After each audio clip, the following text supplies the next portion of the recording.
지난 2018년 평창 동계올림픽에서 대한민국은 사상 최초로 스켈레톤이라는 종목에서 금메달을 획득했습니다. 금메달의 주인공은 다름 아닌 윤성빈으로 스켈레톤이라는 생각지도 못했던 종목에서 금메달을 따내며 단숨에 영웅이 되었죠. 그런데 윤성빈의 금메달보다 더 주목받았던 건 그가 경기 때 착용했던 헬멧입니다. 어벤져스의 영웅 아이언맨이라도 된 것처럼 완전히 똑같은 헬멧을 착용하고 등장해 기적 같은 승리를 거머쥐었죠. 그는 그 경기에서 완벽했습니다. 스타트, 주행 모두 빈틈이 없었죠. 차수를 거듭할수록 다른 선수들과 기록을 벌리며 압도적인 경기력으로 금메달을 따냈죠. 그리고 아이언맨은 국민들에게 큰 절을 올리며 감동을 선사했는데요. 그런데 윤성빈이 그렇게 사랑했던 아이언맨이 진짜로 한국을 너무 사랑한 나머지 어벤져스와 이별하고 한국인 감독의 품에 안겼는데요.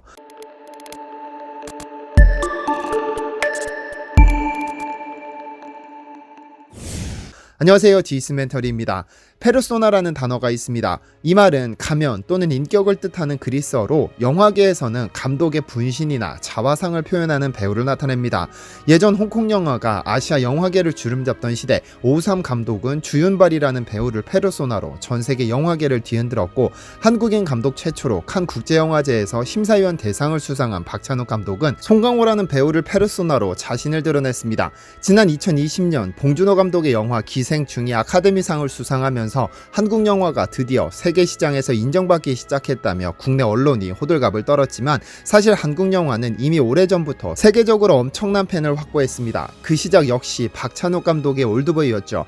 헐리우드 영화 링컨, 뱀파이어 헌터라는 영화에 등장해 유명해지기 시작한 벤자민 워커는 2012년 영화 홍보차 한국을 방문합니다. 언론과 가진 인터뷰 중 그는 가장 좋아하는 한국 영화로 2004년 박찬욱 감독이 제작한 올드보이를 꼽았습니다.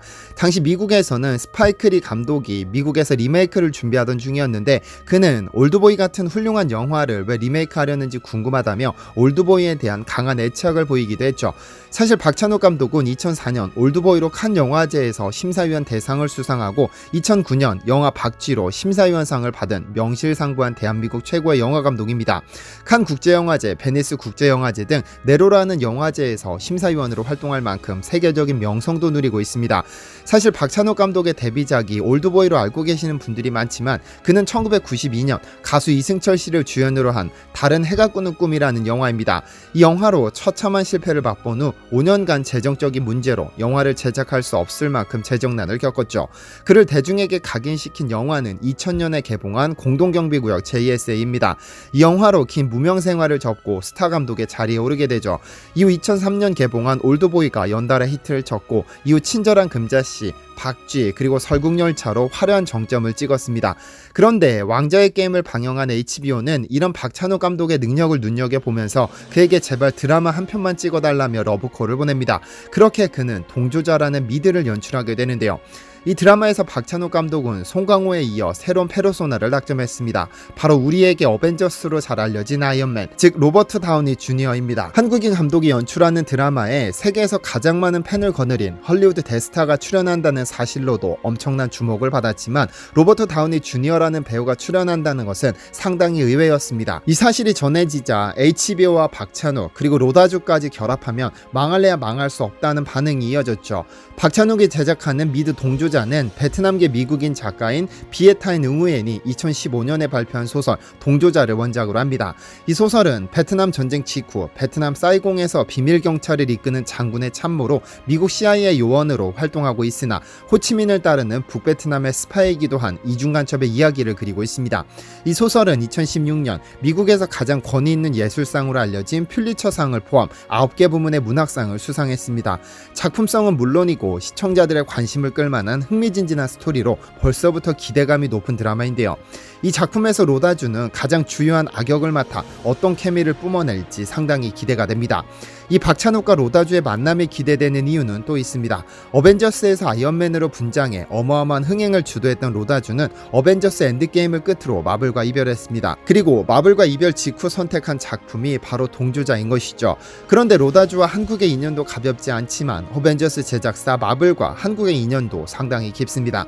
미국의 종합 엔터테인먼트 회사인 마블은 아이언맨, 스파이더맨, 헐크 등 마블 시리즈로만 한국에서 1억 관객 수를 기록하며 한국에서 마블의 인기는 대단합니다. 그래서 한국을 마블민족이라고 부를 정도로 깊은 애착을 갖고 있죠. 그래서 가끔 영화에 한글을 등장시키기도 합니다. 아이언맨2에서 토니 스타크는 아이언맨 수트 때문에 청문회에 출석하게 됩니다. 그가 만든 아이언맨 수트가 너무 위험하기 때문에 국가에 귀속시키라는 명령을 내리기 위해서였죠.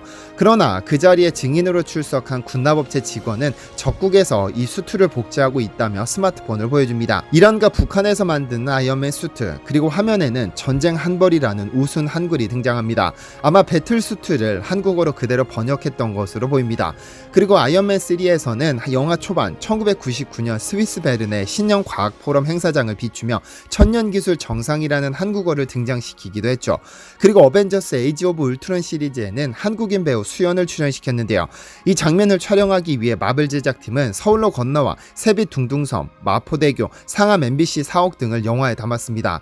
이 촬영 이후로 어벤져스 팀 캐릭터들의 특성과 한국 문화가 교묘하게 합성된 짤들이 떠돌기도 했죠. 그리고 올 하반기에는 마블의 새로운 영화 이터널스에 한국 배우 마동석 씨가 출연해 기대가 높아지고 있는데요. 마블의 이러한 한국 사랑만큼이나 관심을 끄는 것이 로다주입니다. 한국에 내한할 때마다 보여줬던 한국에 대한 사랑도 특별했지만 최근 영화 닥터 두리틀 홍보용으로 올린 인스타그램 영상에서도 여지없이 드러났습니다. 글로벌 팬들에게 감사의 인사를 전하는 영상에서 말미에 코리아 이즈 베스트를 외치며 한국에 대한 애정을 드러내기도 했죠. 그런데 어벤져스 히어로 중 가장 많은 팬을 거느린 로다주가 예외적으로 사랑하지 않는 나라가 있습니다. 바로 일본인데요. 2009년부터 무려 10년이 넘는 동안 유일하게 가지 않는 나라입니다. 그가 일본을 방문하지 않는 이유는 그가 일본에 갔을 때 악몽을 경험했기 때문입니다. 2008년 아이언맨 1 홍보차 일본을 방문했을 당시 그는 일본 나리타 공항에서 무려 6시간이나 발이 묶였습니다. 그는 입국 심사 도중에 직원들에 의해 끌려나갔는데 당시 그 이유를 듣지 못했다고 알려졌습니다. 6시간 동안 공항에 억류되었던 그는 속 시원한 설명도 듣지 못한 상태로 분노가 극에 달했다고 하죠. 그러다 나중에 20대 시절의 마약 전과 때문에 입국이 지연됐다는 사실을 알게 됐습니다.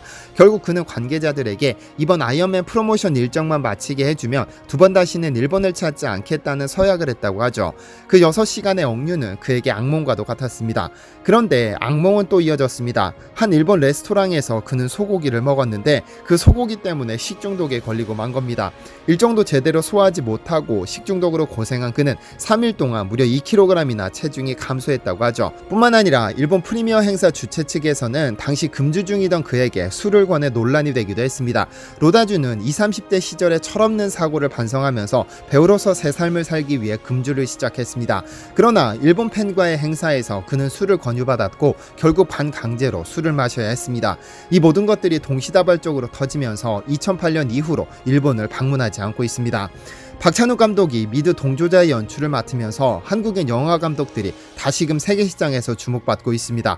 그야말로 한국 문화계가 동시다발적으로 전 세계를 강타하고 있죠. 한국 영화가 세계 시장에 처음 얼굴을 내민 것은 1961년 제11회 베를린 국제영화제입니다.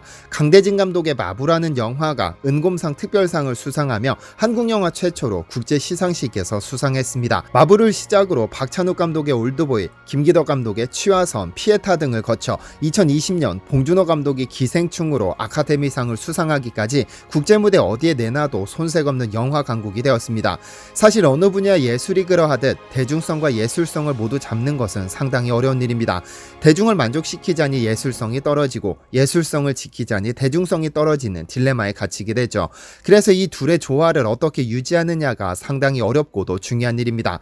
그런 의미에서 박찬욱 감독은 전 세계에서 몇 안 되는 대중성과 예술성을 갖춘 감독으로 인정받습니다. 영화 감독인 박찬욱이 동조자라는 미드를 연출하면서 처음 드라마를 연출하는 것 아닌가라는 분들도 계셨지만 이미 그는 2018년 영국 BBC가 방영한 6부작 드라마 리틀 드러머걸을 연출했습니다.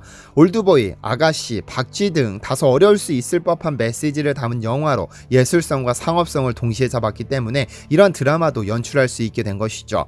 미국 맨해튼 음대 핑커스 주커만이라는 교수는 얼마 전 한국인에게는 예술 DNA가 없다는 말로 한국인들을 예술 기질이 없는 민족으로 만들어버렸습니다.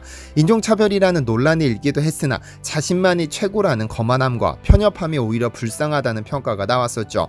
프리즌 브레이크, 스파르타쿠스, 왕자의 게임, 워킹데드 등등 우리의 여가 시간을 책임지던 미드라는 분야에도 이제 한국인 감독들이 차근차근 도전하고 있습니다.